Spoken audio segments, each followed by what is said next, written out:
বহুত ল'ৰা ছোৱালীয়ে মোক সুধি আছে যে এডিআৰই ৰিজাল্ট কেতিয়া দিব। সাব ইন্সপেক্টৰ আমাৰ ইউবি এবি কমিউনিকেশ্যন এটা ডাঙৰ পৰীক্ষা হৈছিল।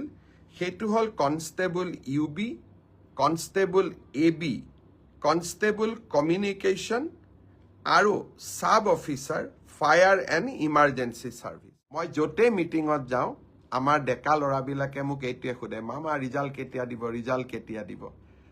ৰিজাল্ট কেতিয়া দিব মই আজি কৈ দিম। যিসকলে পাব তেওঁলোকক মই অভিনন্দন জনাম। যিসকলে নাপাব অহাবাৰ পৰীক্ষাৰ বাবে আৰু প্ৰচেষ্টা চলাব। মন বেয়া নকৰিব আৰু সকলোৱে যিসকলে পাব তেওঁলোকৰ কৃতিত্বক লৈ আমি সকলোৱে গৌৰৱ কৰিম আৰু যিসকলে নাপাব তেওঁলোকে পুনৰ প্ৰচেষ্টা কৰিম। পৰীক্ষাৰ এটা ৰিজাল্ট ভাল বেয়া দুইটাই আহে, তাক লৈ বহুত চিন্তা কৰিব নালাগে। We should take life as challenge. জীৱন প্ৰত্যাহ্বানেৰে পৰিপূৰ্ণ। ৰিজাল্ট আপোনালোকে জানেই, OMRCত আপোনালোকে চায়ে আছে। গতিকে পোৱা আৰু নোপোৱা দুইটাই জীৱনৰ একোটা যাত্ৰাৰ সংগী বুলি আমি ধৰি ল'ব লাগিব। মই এতিয়া আপোনালোকক জনাই থৈ যাম, সাব ইন্সপেক্টৰ আমাৰ ইউবি এবি কমিউনিকেশ্যন এই তিনিটা ক্ষেত্ৰত অসম আৰক্ষীয়ে সাব ইন্সপেক্টৰ পোষ্টৰ পৰীক্ষা পাতিছিল। ইয়াত পদ আছিল 203টা।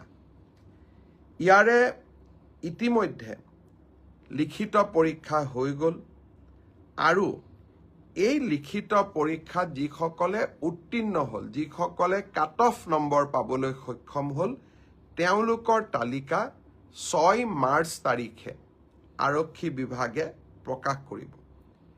6 মাৰ্চ তাৰিখে লিখিত পৰীক্ষাৰ ৰিজাল্ট হোৱাৰ লগে লগে PST আৰু PET আৰম্ভ হ'ব আৰু PST আৰু PETৰ এডমিট কাৰ্ড আপোনালোকে 9 মাৰ্চত ডাউনলোড কৰিব পাৰিব আৰু PST আৰু PET 17 মাৰ্চৰ পৰা আৰম্ভ হ'ব।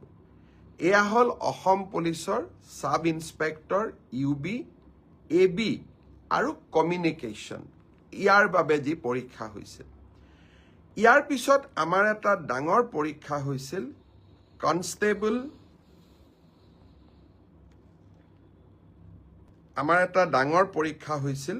সেইটো হ'ল constable UB, constable AB, constable communication আৰু sub officer fire and emergency service.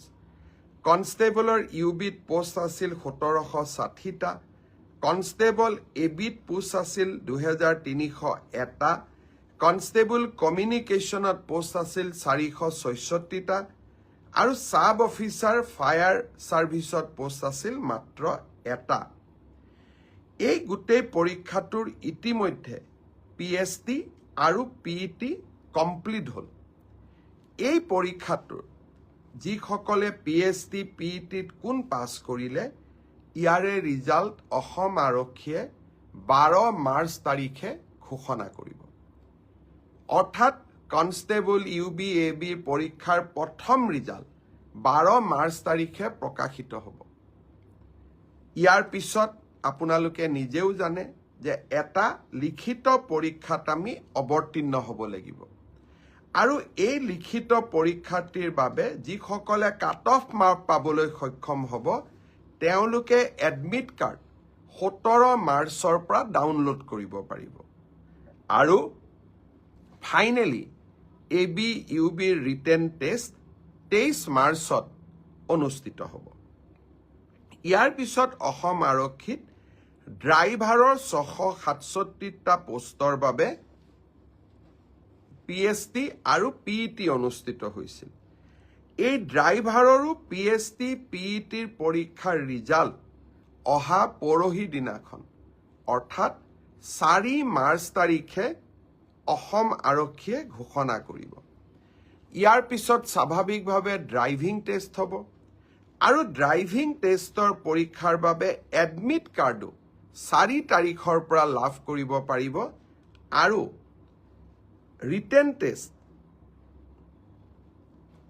Driving test written পিছত হ'ব প্ৰথমতে ড্ৰাইভিং হ'ব ড্ৰাইভিং টেষ্ট 10 মাৰ্চত পৰা অনুষ্ঠিত হ'ব অৰ্থাৎ 4 তাৰিখে PST PET ৰিজাল্ট দিব এডমিট কাৰ্ডো 4 তাৰিখে দিব আৰু 10 মাৰ্চৰ পৰা ড্ৰাইভিং টেষ্ট হ'ব আৰু ফাইনেলি ইয়াৰ পিছত এটা লিখিত পৰীক্ষাটো আমি এপিয়াৰ কৰিব লাগিব এতিয়া মই আহিছো কনষ্টেবল AB CDO অৰ্থাৎ কমাণ্ডো বেটেলিয়ন এই ক্ষেত্ৰত ইয়াত পোষ্ট খুব কম আছিল মাত্ৰ 164টা পোষ্ট আছিল 164 কাৰণ কমাণ্ডো বেটেলিয়ন বিলাক নতুন বেটেলিয়ন ইয়াত ভেকেন্সি অহাৰ এতিয়া প্ৰশ্নটো বহুত কম কমাণ্ডো বেটেলিয়নৰ ৰিজাল্ট আমি আমাৰ কাট অফ মাৰ্কছ যেটো PST আৰু PET যেটো কাট অফ মাৰ্ক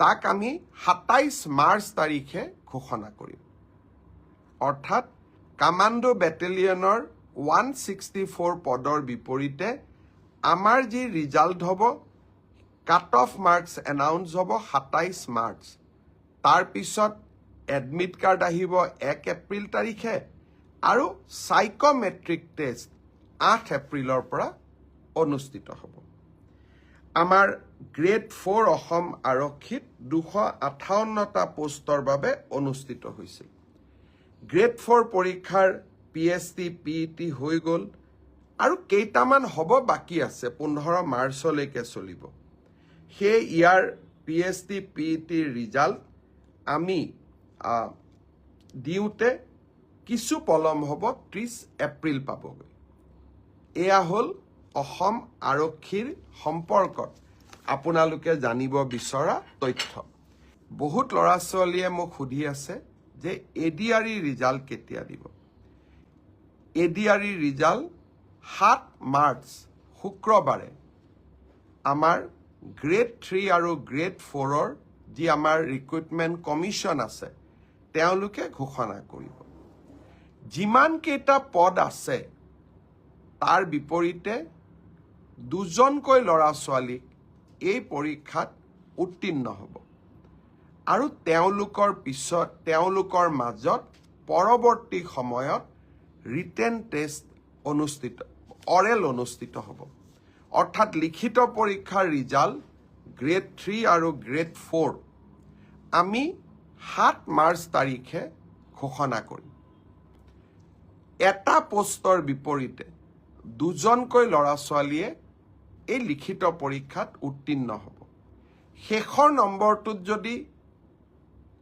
বেছি ল'ৰা ছোৱালীয়ে একেটা নম্বৰে পায় তেতিয়াহ'লে হয়তো 3000 পোষ্টৰ বিপৰীতে মই ধৰি ল'ব কৈছো 6000 ল'ৰা ছোৱালী পাছ কৰিব লাগে কিন্তু একেটা নম্বৰ যদি বহু পৰীক্ষাৰ্থীয়ে লাভ কৰে তেতিয়াহ'লে একে নম্বৰ পোৱা ল'ৰা ছোৱালীসকলেও পৰীক্ষাটো ডেফিনেটলি পাছ কৰিব অৰ্থাৎ আমি যদি ধৰি লওঁ 50 যে কাট অফ মাৰ্ক কিন্তু 50 যদি 50 জন ল'ৰাই নম্বৰ পাইছে তেতিয়াহ'লে 50 জন ল'ৰায়ে লিখিত পৰীক্ষাত পাছ কৰিব গতিকে 1:2 বুলি ক'লেও 1:2 একেবাৰে গ্ৰামাটিকেল সেন্সত নহ'ব হয়তো 2-4জন ল'ৰা ছোৱালীয়ে